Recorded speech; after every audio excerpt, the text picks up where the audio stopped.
And like I've said before, we each have a gift. But too many people miss out because they refuse to sign the lease on their gift. You keep looking for it outside of you. Stop. Sit with yourself. What is it that you do the absolute best with the least amount of effort? That's your gift. But if you are constantly looking outside of yourself and you don't latch on to your gift, you will never find your purpose. If you want to succeed, you must commit to your own gift and embrace it. Now, here's an important point. Nothing works the first time. When you try something new, it probably won't work. When you try something new several times, it probably won't work. And the turning point in my life came when I would hear good ideas, and I was so eager to be successful in selling. I would run out and try the ideas, and they wouldn't work. I'd try a way of getting an appointment or answering an objection or closing a sale. It wouldn't work. And I think just to be disappointed. And then I realized nothing works, at least the first few times. So I decided I would try a new idea 5 or 10 times before I passed judgment on it. I would not just try it once and quit like most people do, and that changed my whole life. It was a turning point in my life because I realized from then on, if you've got a good idea and you've got a good goal and you want to double your income and improve the quality of your life and you have to try new things in order to get new results, it's not going to work the first time. So say, well, that didn't work. Try something else and try something else and try something else. Now, if you try, only 2 things can happen. What are they? Succeed or fail. If you succeed, you do more of it. If you fail, you learn from it, get smarter, and try it again. So you cannot lose by taking action. You can only lose by not taking action. It's hard changing your life. It was hard when just over 3 years ago in the Penobscot building in Detroit, Michigan, where I was operating my business, and I fell on some hard times, and I was sleeping in my office. It was hard coming into the lobby, and the security said, "Excuse me, Mr. Brown, can we see you for a moment?" And I said, "Yes." And I walked up to the counter, and he gave me an envelope. And he said, "Would you mind reading it here?" And I opened the envelope, and the envelope was from management that said, "This is an office tower. It's not a hotel. Please do not sleep in your office." And I said, "Excuse me, sir." I said, "I just work long hours in creating my business. I'm an entrepreneur. And right now things are bad for me, but they're not going to be this way always. And I just asked for the opportunity to continue to operate like I'm doing. I'm not trying to make this my home." And it was hard coming through the lobby. And sometimes they would laugh. There's a guy talking about becoming successful. And look at him. He's bathing in the bathroom upstairs on the 21st floor. He sleeps on the floor. Him and 2 other dreamers up there. Look at him. It was hard, ladies and gentlemen, coming to speak to people. And I was facing financial difficulties in my own life. I was behind on my bills and my dreams, and I'm saying to them, you can live your dream. It was hard, ladies and gentlemen. It was very difficult to pick myself up each day believing that I could do it. There were times that I doubted myself. I said, "God, why is this happening to me? I'm just trying to take care of my children and my mother. I'm not trying to steal or rob from anybody. Why did this have to happen to me?" It was very hard. And here's what I want to say to you. For those of you that have experienced some hardships, don't give up on your dream. No one could have convinced me by holding on, by continuing to push forward, by continuing to run toward my dream, that one day I would have my own talk show. It's a long shot, ladies and gentlemen, from Liberty City, an abandoned building on a floor, never knowing my mother or father. It's a long shot. Being here with you today in this dome in Atlanta, it's a long shot. No college training, labeled educable, mentally retarded, but I kept running toward my dream.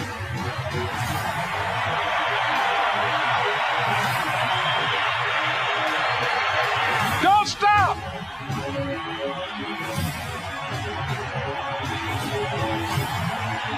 Don't stop.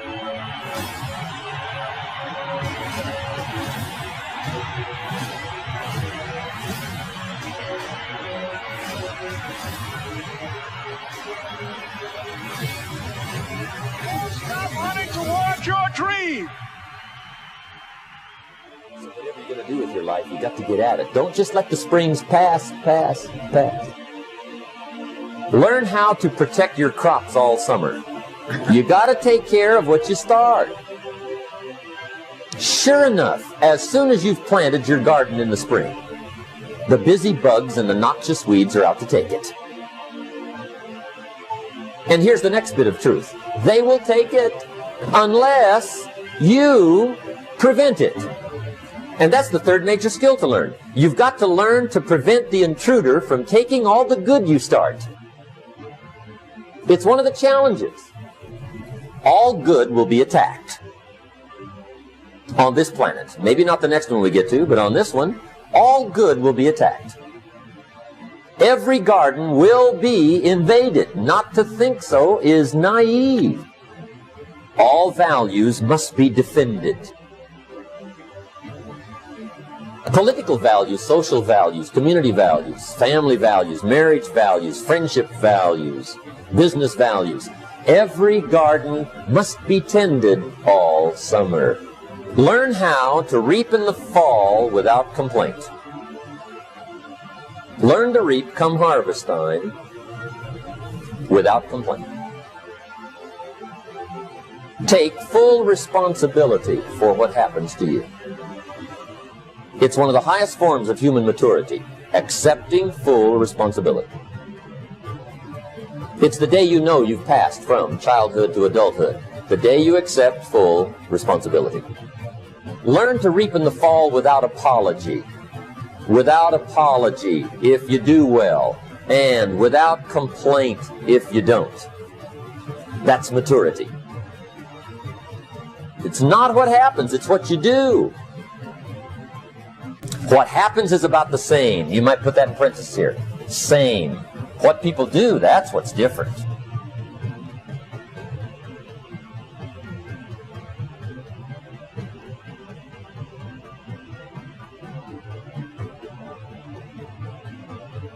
Anything can happen, right? Everything can happen. I've heard all the stories. I've been one of the stories. Hey, we could all tell stories all night long, right? Happenings. Anything can happen. Everything can happen. Anything can happen. But it's not the happenings. It's what you do about it. Somebody says, yeah, but you don't understand the disappointments I've had. Come on. Everybody's had their share. Disappointments are not special gifts reserved for the poor. Everybody has them. The difference is what you do about it. Starting tomorrow, what are you going to do that'll make a change in your life's direction? Good question. What are you going to do starting tomorrow that'll make a difference? Now see, if you don't do something starting tomorrow that'll make a difference, guess what? It's going to be the same. And see, that way you can guess what the next 5 years are going to be like. Look at the last 5. Because the next 5 are going to be like the last 5 unless you, major key, tomorrow, change it all. Or change a little, or change something, or don't change. It's choice time. You can do whatever you want. But it's nice to know any day you wish you can change your whole life.